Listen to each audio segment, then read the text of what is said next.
Hello दोस्तों, स्वागत है आपका एक नई वीडियो में। तो आज की इस वीडियो में बात करेंगे गुरुग्राम ग्लोबल सिटी के बारे में, जिसे भारत का दुबई भी कहा जा सकता है। इस वक्त गुरुग्राम भारत में ठीक ठाक एक डेवलप्ड एरिया है अपने बिजनेसेस और आईटीज की वजह से, लेकिन ये गुरुग्राम ग्लोबल सिटी आखिर क्या है, कब इसका आइडिया आया और क्यों भारत का दुबई इसे कहा जा सकता है, और क्या प्रोजेक्ट में अभी तक कुछ भी काम हुआ है या सिर्फ ये इमेजिनेशन में ही है, आज की इस वीडियो में बताऊंगा आपको सब कुछ। हेलो दोस्तों, मेरा नाम है दीपक, आप देख रहे हैं इनक्रेडिबल फॉर यू। तो आइए शुरू करते हैं।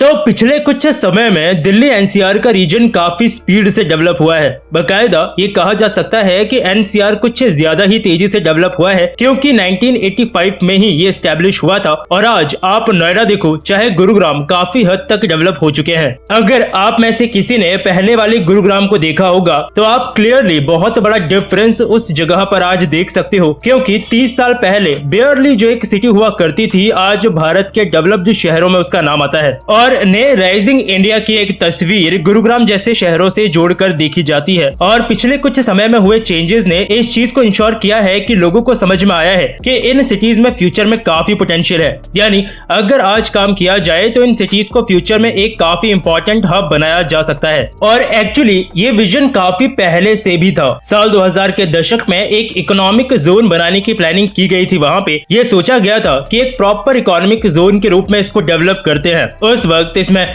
थोड़ा बहुत काम भी हुआ था, जमीन का थोड़ा बहुत एक्विजिशन भी हुआ था, लेकिन फिर भी चीजें उस तरह से नहीं निकल करके आई जैसा सोचा गया था, यानी काम प्रॉपरली नहीं हो पाया। इसके बाद साल 2006 में इस ग्लोबल सिटी के आइडिया को कंप्लीट करने के लिए और स्पेशल इकोनॉमिक जोन को कंप्लीट करने के लिए चुना गया रिलायंस इंडस्ट्रीज को। इवन मैंने ढूंढा तो इससे रिलेटेड मुझे 2006 का एक आर्टिकल भी मिल गया, जिसमें लिखा था कि रिलायंस इंडस्ट्रीज हरियाणा के साथ में डील करेगी special economic zone multi project के लिए। और उस समय इसमें सोचा गया था कि अगले कुछ सालों के अंदर ये चीज वहां पे करीबन 1,25,000 करोड़ के आसपास का इन्वेस्टमेंट लेकर के आएगा। लेकिन ये प्रोजेक्ट भी वैसा नहीं बन पाया जैसा एक्चुअली सोचा गया था। साल 2014 के अंदर रिलायंस ने अपने हाथ इस प्रोजेक्ट से खींच लिए और कुछ जमीन थी उनके पास जो भी वापस कर दिया हरियाणा गवर्नमेंट को। 2016 में फिर से ये थोड़ा सा खबर आई कि एक जापानीज कंपनी और Delhi Mumbai industrial corridor development corporation के साथ मिलकर ये पर्टिकुलर प्रोजेक्ट डेवलप किया जा सकता है। यानी अभी भी जो आइडिया था वो ग्लोबल सिटी का ही था, जो कि इकोनॉमिक हब भी होगा। लेकिन यहाँ पे भी लैंड इशू की वजह से प्रॉब्लम देखने को मिला। ऑल्दो गुरुग्राम ऐसा नहीं था कि डेवलप नहीं हो रहा था, उतने ही कुछ सालों में काफी अच्छी डेवलपमेंट वहाँ पे हुई थी, लेकिन वो एक इकोनॉमिक सेंटर के रूप में जो गवर्नमेंट उसे डेवलप करना चाहती थी वो नहीं हो रहा था, क्योंकि दिल्ली मुंबई इंडस्ट्रियल कॉरिडोर का एक इम्पोर्टेंट नोड गुरुग्राम बन के उभर सकता है और इससे उसे बहुत फायदा मिलेगा। और इसीलिए अब एक प्रॉपर 1000 एकड़ में एक ग्लोबल सिटी को बनाने की प्रॉपर प्लानिंग है। अब क्योंकि गुरुग्राम ऑलरेडी ही हरियाणा का बिजनेस कैपिटल कह सकते हो आप, इसलिए ये जो 1000 एकड़ में ग्लोबल सिटी बनाई जाएगी, ये बनाई जाएगी दुबई के बिजनेस बे के तर्ज पे। बिजनेस बे बेसिकली एक बिजनेस डिस्ट्रिक्ट है दुबई में। ये एक्चुअली सिर्फ दुबई में ही नहीं है, डेवलप्ड कंट्रीज में कई जगह बिजनेस डिस्ट्रिक्ट है जहाँ एक एरिया को काफी डेवलप किया जाता है बिजनेसेस के लिए। मतलब वहां आपको हाई राइज स्काई स्क्रैपर से लेके 5 star hotels, malls, even residential complexes काफी कुछ देखने को मिलता है। ये कोई बहुत बड़े एरिया में नहीं होता सिटी जितना, छोटे से एरिया में ही होता है, लेकिन काफी डेवलप होता है। जैसे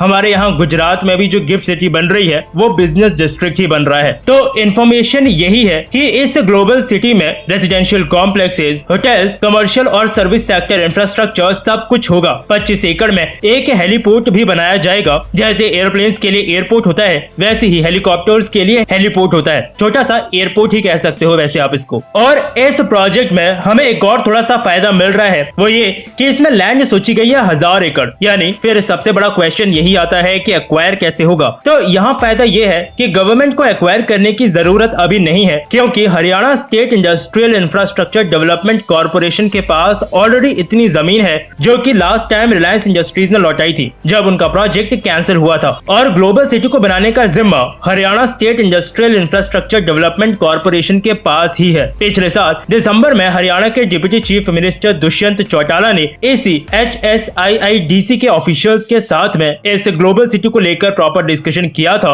और उस समय ये बताया था कि 2022 के पहले क्वार्टर में काम जो है प्रोजेक्ट में शुरू हो जाएगा, क्योंकि उसी समय अगले 1 महीने के अंदर इंफ्रास्ट्रक्चर डेवलपमेंट करने के लिए टेंडरिंग का काम भी शुरू करना था। फिलहाल वैसे इसकी जो प्लानिंग है पहले फेज की वो कंप्लीट हो गई है और टेंडर को भी ये लोग अब फाइनलाइज करने लगे हैं। मैंने पहले फेज इसलिए बोला क्योंकि सिटी को 3 फेजेस में डेवलप करना है, जिसमें इसी साल इसके पहले फेज में काम शुरू होना है और अगले साल तक इसके पहले फेज को कंप्लीट करना है। शुरुआत से ही इसको दुबई के बिजनेस बे के तर्ज पे ही शुरू किया जाएगा और टावर्स की बात करें तो जितना परमिसिबल लिमिट है उतना ही रखने की बात कही गई है, क्योंकि इंडिया में बहुत से स्काई स्क्रैपर्स का काम खराब हो जाता है इस वजह से, क्योंकि उनकी ऊंचाई बहुत होती है और फिर बाद में एयरपोर्ट अथॉरिटी वगैरह के साथ प्रॉब्लम होता है। शुरुआत में सिर्फ 4 ही स्काई स्क्रैपर्स इसमें होंगे और सब में 60-70 फ्लोर्स ही होंगे, उससे ज्यादा नहीं। इसमें इंडस्ट्रीज तो होंगी ही, उसके अलावा रेसिडेंशियल एरिया होगा, कमर्शियल एरिया और सर्विस सेक्टर का भी एरिया होगा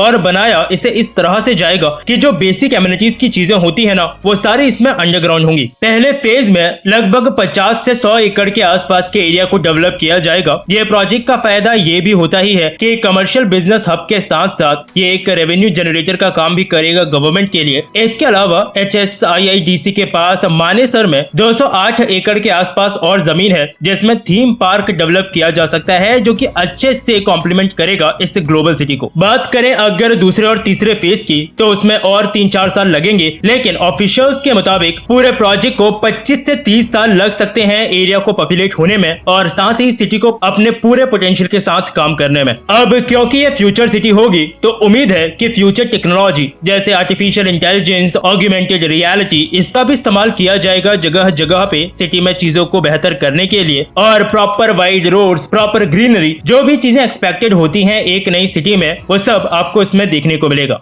तो ये है गुरुग्राम की ग्लोबल सिटी, जिसे गवर्नमेंट बिल्कुल दुबई बिजनेस बे के तर्ज पर तैयार करना चाहती है और अगले 2 से 3 महीनों में इस पे काम शुरू हो जाएगा। लेकिन काम शुरू होगा वो तो ठीक है, लेकिन काम प्रॉपरली कंप्लीट हो जाए बस, वो ज्यादा इंपॉर्टेंट है, क्योंकि इंडिया में इन जैसे सिटीज के प्रोजेक्ट्स में काम के दौरान ही कई लफड़े आ जाते हैं। ऑलरेडी ही कुछ एग्जांपल्स हैं हमारे पास। तो ये कुछ चीजें हैं अभी जो इस प्रोजेक्ट से रिलेटेड बाहर आई हैं। देखते हैं कैसे कैसे अपडेट्स हमें इस प्रोजेक्ट पे मिलते हैं। कोशिश करूंगा आपको भी इन अपडेट्स के साथ अपडेटेड रखूं जैसे जैसे वो नए अपडेट्स आते रहेंगे। तो बस आपकी कुछ राय हो इससे रिलेटेड तो नीचे कमेंट सेक्शन में जरूर लिखिएगा। वीडियो पसंद आई हो तो लाइक और शेयर जरूर करना। फिर मिलूंगा आपसे एक और नए इंटरेस्टिंग टॉपिक की एक नई वीडियो के साथ। तब तक के लिए अलविदा।